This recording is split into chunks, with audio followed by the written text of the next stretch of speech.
পরিবারের সবাই ভোট দিয়ে ঘুরতে গিয়েছিলাম, কিন্তু আমাদের সাথে যে এমন একটা বাজে পরিস্থিতি ঘটবে কখনোই কল্পনা করতে পারিনি। হ্যালো এভরিওয়ান, আসসালামু আলাইকুম। আমার ফার্স্ট ব্লকে আপনাদের সবাইকে স্বাগত। গত 5 তারিখ থেকেই ভাবছি ভোট দিয়ে ঘুরতে যাব, কিন্তু বৃষ্টির কারণে কোনোভাবেই বাসা থেকে বের হতে পারছি না। ডেট ক্যান্সেল হচ্ছে বারবার। কথায় আছে না, যেখানে বাঘের ভয় সেখানেই সন্ধ্যা হয়। আমাদের সাথে ঠিক এই ঘটনাটাই ঘটেছে। চলুন তাহলে আমার এই ছোট্ট জার্নিটা আপনাদের সাথে শুরু করা যাক। আজকে ছিল ফ্রাইডে, তার উপরে ছিল অনেক রোদ। তারপর আমরা সবাই ভাবলাম আজকে পারফেক্ট সময় ঘুরতে যাওয়ার। যেই বলা সেই কাজ, আমরা সবাই বোর্ডের উদ্দেশ্যে রওনা দিয়ে দিলাম। এই রোদ দেখে আমাদের ছাতা আনতে মিস্টেক হয়ে গেছে, কিন্তু এই মিস্টেকটা যে বৃষ্টিতে পরিণত হবে তা আগে জানা ছিল না। যাই হোক, ঘটনা কি হয়েছে পরে বলছি। আমরা রিক্সা করে আমাদের বোর্ডের কাছে আমরা চলে এসেছি। আমাদের আঞ্চলিক ভাষায় কিন্তু এই বোর্ডকে আমরা ট্রলার বলে থাকি। এই ট্রলারটা বেশি বড়ও ছিল না, আবার ছোটও ছিল না, নৌকার মতো ছোট ছিল না। মোটামুটি আমাদের যে কজন ছিলাম সে কজন যাওয়ার মতো ছিল। আমরা আমাদের যাত্রা শুরু করে দিয়েছি।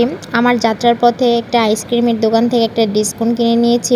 আমার এখন পর্যন্ত এটা খাওয়া হয়নি। দেখেন ওয়েদারটা কত সুন্দর এবং কত রৌদ্র ছিল, যার জন্য আমার বাচ্চার বাবা বাচ্চাকে ছাতা দিয়ে বসে আছে। ওয়েদারটা ছিল একবারে আমাদের মনের মতো, কিন্তু আগেই বলেছি এই দিনের ওয়েদারের উপর তো আর বিশ্বাস রাখা যায় না। যার ভয়ে এতদিন আমাদের বোট দিয়ে ঘুরতে যাওয়া হয়নি, সেই ভয়টাই আমাদের আজকে পিছে লেগেছে। আপনারা একটু লক্ষ্য করবেন, একদিকে হচ্ছে আলোকিত, আরেকদিকে হচ্ছে একটু মেঘাচ্ছন্ন, মানে মেঘ জমে আছে আর কি।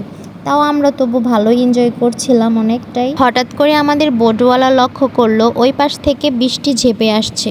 আমাদের জন্য তো কোনো চিন্তা নেই, আমাদের সাথে একটা বাচ্চা আছে, তার জন্য সবচেয়ে বড় চিন্তা। তারপর বাবুর আব্বু বলল, এখানে যদি কোথাও নৌকাটা পার্কিং করার, মানে নৌকা তো আর পার্কিং করা যায় না, ভিড়ানোর জায়গা থাকে, তাহলে আমাদের নামিয়ে দাও, বৃষ্টিটা থামলে তাহলে আমরা আবার না হয় আসবো। এই তো যে বলা সেই কাজ, আমাদের এখানে নামিয়ে দিয়েছে। জায়গাটা আমি চিনি না, জায়গাটার নাম হচ্ছে বিরুলিয়া।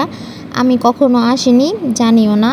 এখানে আমরা অপেক্ষা করছিলাম। একটা মজার কথা কি জানেন, আমরা তো নদী থেকে দেখে এসেছি বৃষ্টি যে ঝেঁপে আসছে, এখানকার মানুষ তো আর জানে না। তারপর আমরা সবার আগে এসে এই জায়গাটা দখল করেছিলাম। বাবুর আব্বু বলছে যাও যাও, এই জায়গাটা সবার আগে দখল করে নাও। আমরা হাসাহাসি করছিলাম আর বলছিলাম সবাই তো আর জানে না বৃষ্টি আসবে, যার কারণে আমরাই সব থেকে ভালো অবস্থানে আছি, আমাদের জায়গাটা কেউ দখল করতে পারে। সবাই আশেপাশে দাঁড়িয়ে কিছু না কিছু ভিজেছে।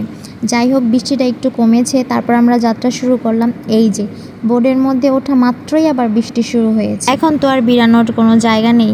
তারপর আর কি হবে, ছাতা ছিল মাত্র একটা, তাও ছিল এটা বোর্ডওয়ালার, আর বাকি সবাই ভিজে পুরো কাতর, এত বৃষ্টি যা বলার বাইরে। যাই হোক, আমরা ভিজে 7 সমুদ্র 13 নদী পার হয়ে আমাদের নিজ গন্তব্যে চলে এসেছি। আমার বোরখা মুখোশ পুরোটাই ভিজা। আমি বাবুর আব্বুকে বলতেছিলাম, তোমরা বাপ ছেলে তো বেঁচে গেলা, ছেলেরও সিলাই, ছাতা নিয়ে বসেছিল, আর আমরা সবাই তো ভিজে কাতর। এই যে দেখেন, ঘাসগুলো দেখেই বোঝা যাচ্ছে এদিকে যে কি পরিমাণ বৃষ্টি হয়েছে। আমাদের শরীর পুরোই ভিজা ছিল, যার কারণে আমরা আর ভিতরে যাইনি। ওইখানে দেখলাম একটা বাগান আছে, ওইখান থেকে একটু ছবি টবি তুলে চলে যাবো আর কি। আমার খালামণি বলতেছে এত ভিজে, এত 7 সমুদ্র 13 নদী পার হয়ে আসছি, যদি একটু ছবি না তুলে যায় তাহলে কেমন হয় বলো তো। তারপরে এই বাগানটার সামনে আমরা ছবি টবি তুলেছি, এই যে আমি একটু ভিতরে গিয়ে একটু ছবি তুলেছি। যাই হোক, আমরা ওইখান থেকে খুব তাড়াতাড়ি রওনা দিয়ে দিয়েছি, যদি আবার বৃষ্টি আসে তাহলে আমাদের অবস্থা পুরোই কাহিল। বৃষ্টিতে ভিজছি তো কি হয়েছে ভাই, বিকালের এত সুন্দর ওয়েদার দেখে আমরা সব ভুলে গেছি। মাশাআল্লাহ, জানি না আমার ক্যামেরায় কতটুকু রেকর্ড করতে পেরেছি, বাস্তব চোখে দেখতে অসম্ভব সুন্দর লাগছিল ওয়েদারটা।